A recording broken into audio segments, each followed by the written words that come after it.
Hey APChem, we are going to work through examples 4 through 7 today. So example 4 is using the ideal gas equation, and it reads calcium carbonate, CaCO3 solid, is the principal component in limestone and decomposes upon heating to CaO plus CO2, which is a gas. A sample of calcium carbonate is decomposed and the calcium dioxide is collected in a 250 milliliter flask. After decomposition is complete, the gas has a pressure of 1.3 atmospheres at a temperature of 31 degrees Celsius. And so we're looking for how many moles of gas were generated in this reaction. So what we know is that we've got a pressure, a temperature, we're looking for moles, which is going to be the N, and we've got a volume.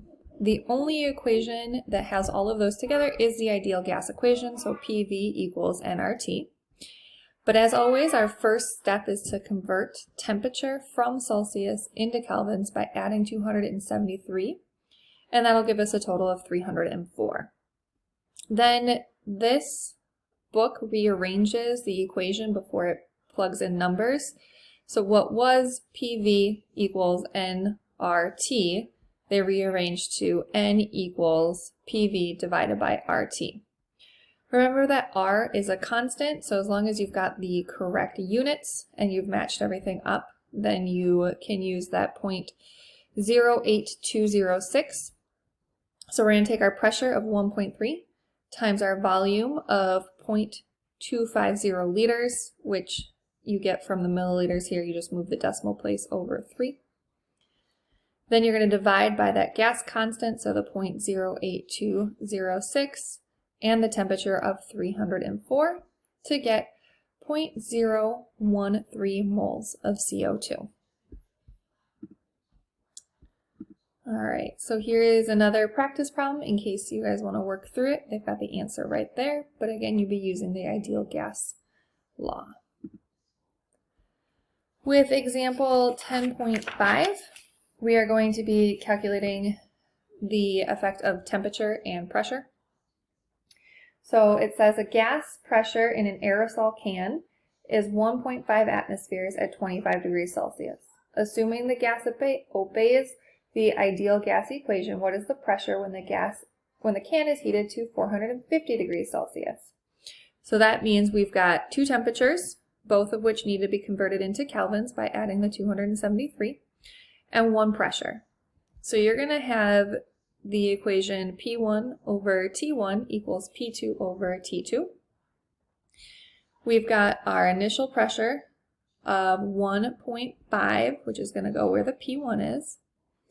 Our initial temperature is 25 plus 273 to get us 298 Kelvin. Is going to go where the T1 is.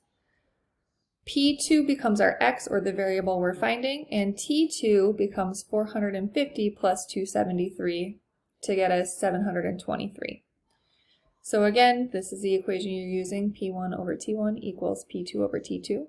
When you solve for T2, you can use that fish method, so cross multiply and divide. You'll get eventually 1.5 times the second temperature of 723 divided by the first temperature, 298, for a total of 3.6 atmospheres, not 300, 3.6 atmospheres. A second practice problem for you there. In example 10.6, we are going to be looking at the effect of changing both pressure and temperature on gas volume. It says an inflated balloon has a volume of 6 liters at sea level, which is 1 atmosphere, and is allowed to ascend until the pressure is 0.45 atmospheres. During ascent, the temperature of the gas falls from 22 degrees Celsius to negative 21 degrees Celsius. So calculate the volume of the balloon at its final altitude. We're going to be using the combined law for this one. So P1 times V1 over T1 will equal P2 times V2 over T2. I like how they set this up with the table so you can identify all of your variables, especially the before and after, or initial and final, and then figure out which one you're going to be solving for. So our initial pressure was 1 atmosphere, volume was 6 liters, and temperature was that 295, which we got from adding 22 and 273, so that we can convert it into kelvins. That absolute scale is really important here. The final pressure is 0.45 atmospheres. We don't know the volume, that's what we're trying to solve for. And the final temperature is going to be negative 21 plus 273, giving us a total of 252. So when you solve for that, you're going to have V2 will equal V1 times P1 over P2 times T2 over T1. That'll give you 6 liters times 1 divided by 0.45, and then multiplying that by 252 divided by 295, and your total is going to be 11 liters. Second problem here, notice that in the answer they're looking for degrees Celsius, so when you get the answer it's going to be in Kelvin, so now you have to subtract 273 to get your Celsius.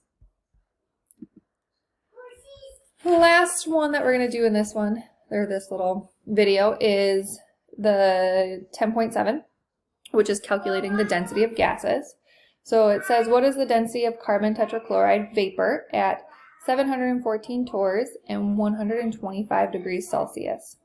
So we know that density is going to be equal to the number of moles times that molar mass divided by volume, which, because we can substitute in with the ideal gas law, will give us the pressure times molar mass divided by R times T. So you're going to take your pressure, which was, oh, they converted it. There we go. Okay, so their first step was to convert from torrs into atmospheres. So since we have 714 torrs, we know that there's 760 torrs per atmosphere. So you take the 714 divided by 760 to get 0.939. And the second thing they did was find the molar mass of carbon tetrachloride. So remember, tetra is 4. Carbon is 12.01 plus 4 times your 35.45 for the molar mass of chlorine to get a total of 153.8 grams per mole. So then they can substitute it in. We've got our atmospheres, we've got our molar mass, so 0.939 times 153.8. You're going to divide it by that gas constant, so that's that 0.08206, and multiply that by the temperature, which was 125 plus 273 to give us a total of 398. Don't forget your order of operations. Multiply all of it first, then divide the two. And when you do that, your answer will be 4.42 grams per liter, and that is a density because density is mass and volume. So here is a second problem for you guys to practice on at home. Let me know if you have any questions.